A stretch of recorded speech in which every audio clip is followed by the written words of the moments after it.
Hello, my name is Jay Ketty and welcome to this tutorial on partial fractions. Before I get into examples and questions on partial fractions, I would like to introduce you to them and what partial fractions actually are. Say we have simple fractions, 3 over x plus 2 minus 4 over 2x minus 1. What you would do is find the common denominator, which would be x plus 2 multiplied by 2x minus 1. As you will multiply these two together, you'll multiply 3 by 2x minus 1, and you will take away 4 multiplied by x plus 2.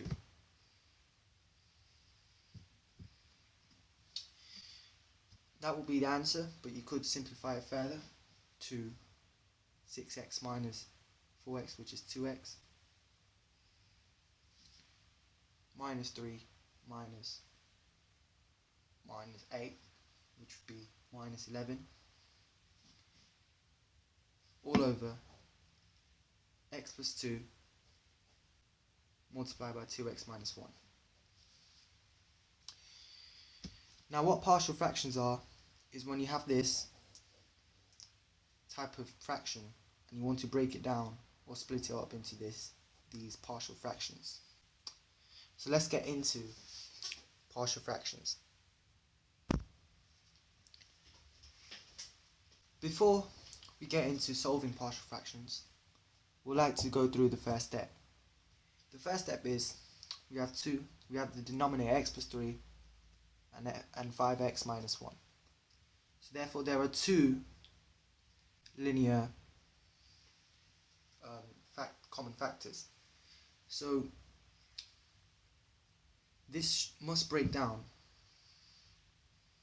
to two fractions, 1 over x plus 3 and something of 5x minus 1. And we call this A and B respectively. Further on in the tutorial I will show you how to work out what A is and what B is. However, let's break down another example. Say we have 3 denominators. So if the question was 4 over x minus 2 plus 2 over x minus 2. A few more examples would be 2x plus 1 over 3x minus 2 all squared. How would you break this down? Well, the trick is, even though it's 3x minus 2 squared, you would think that would be the only bracket below the fraction, all squared. However, 3x minus 2 is also a factor of this. So therefore, it will be a over 3x minus 2 squared plus b over 3x minus 2. Similar with this question, 5x minus 1 over x minus 2 and 2x plus 1 all squared. You could say is the first one would be a over x minus 2 plus b over 2x plus 1 squared. But there's also a third one, plus c, and that will be over just 2x plus 1. Right, now that you know how to break down these types of fractions into this type of format, I've already done that for you. But now we have to work out the values of what a is and what b is. In order to do that, we have to multiply the whole equation by x plus 2 and x minus 1. When we multiply by x plus 2 and x minus 1, we get rid of this and it just gives us 3x. We also have to multiply these two by x plus 2 and x minus 1. When you multiply a over x plus 2 by x plus 2 and x minus 1, the x plus 2's cancel out, giving you a x minus 1. When you multiply b over x minus 1 by x plus 2 and x minus 1, the x minus 1's cancel out, giving you b multiplied by x plus 2. Now what you can do is you can substitute in values of x to work out what a and b is. In order to work out what b is, we substitute in 1 because we need to make this bracket 0, because a times 0 will be 0, giving you 3 equaling b multiplied by 1 plus 2.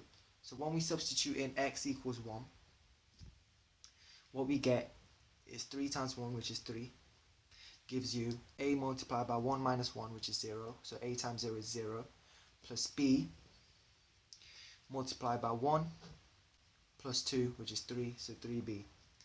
3 b's are 3, so therefore b must be 1. Now we make this bracket 0, so that will be x equals minus 2. When x equals minus 2, the left hand side will be minus 6. This will be 0, but minus 2 minus 1 will be minus 3, so it will be minus 3a. And so that means a must be 2.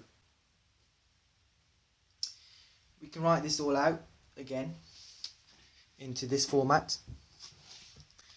So therefore the answer would be 3x over x plus 2 x minus 1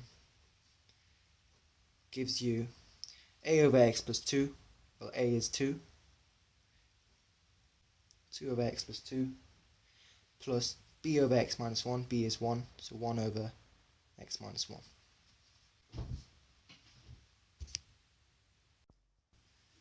Now this is a more complicated question because we have repeated factors, x minus 1 all squared. Well, I taught you how to break that down into a over x minus 1, b over x minus 2 squared as well, plus c over x plus 2. Now what we have to do is same as before, we have to multiply the whole thing by x minus 1 all squared and x plus 2. That will get rid of this, just giving us x squared minus 3x plus 4. And now a over x minus 1 multiplied by this would give you a x minus 1 x plus 2 plus b over x minus 1 squared multiplied by this. Well, these two will cancel out, giving you x plus 2 only. And with c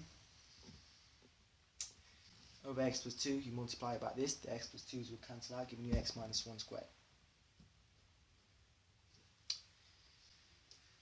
So this is the layout. Now same as before, you substitute in numbers. So let's make the bracket 0, or to make this 0, we substitute x equals 1. When x is 1, the left hand side, when you substitute it in, it will give you 2.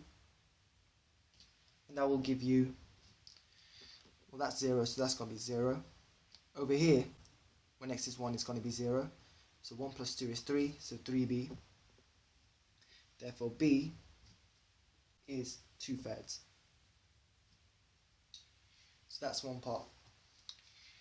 Now we can substitute in for this bracket x minus 2. So when x equals minus 2, this bracket will be 0. The left hand side, when substituted in, would give you 14. And that would give you, this will be 0, that will be 0. But when you substitute in minus 2 in here, minus 2 minus 1 minus 3 all squared, 9, would give you 9c. And that will give you the answer of c equals 14 over 9. Now for the third one, you might think, oh, I've run out of numbers to substitute x in. Well, you haven't. You can use any value. So let's use x equals 0. When x equals 0, the left hand side is 4. Alright, and that would give you, when 0 is here, it's minus 2a. Because x is 0 over here. Plus 4/3. Now the way I got minus 2 and 4/3, well, when you plug in 0 into this, you get 0 minus 1, which is minus 1. And then 0 plus 2, which is 2. Minus 1 multiplied by 2 is minus 2, so that's minus 2. The 4/3, well, we know that b is 2/3. 2/3 multiplied by 0 plus 2, which is 2. So 2/3 multiplied by 2 is 4/3. And again, we plug in 0 into here. 0 minus 1 is minus 1. Minus 1 squared is 1. And so c is 14 over 9. So it will remain the same as plus 14 over 9. And when you have that, you can then therefore make 2a the subject. So 2a would give you, when you put everything into once, it would give you 26 over 9 minus 4, which is minus 10 over 4 over 9. So a therefore is minus 5 over 9. So now that you got your values of a, b and c, it's simply plugging it into this question that we already have broken down. So the final answer would be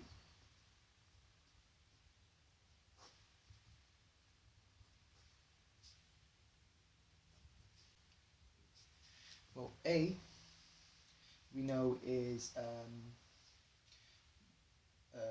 minus 5 over 9. So minus 5 over 9, and a over here is x minus 1. We know that b is 2/3. You could write 2/3 at the top and then just whatever is here, but this makes more sense. If you write it like this, it's a better layout to write it as. And then over here, b was x minus 1, sorry, all squared. And c was 14 over 9, so that's going to be plus 14 over 9. And c was x plus 2, so in brackets x plus 2. So that is your answer.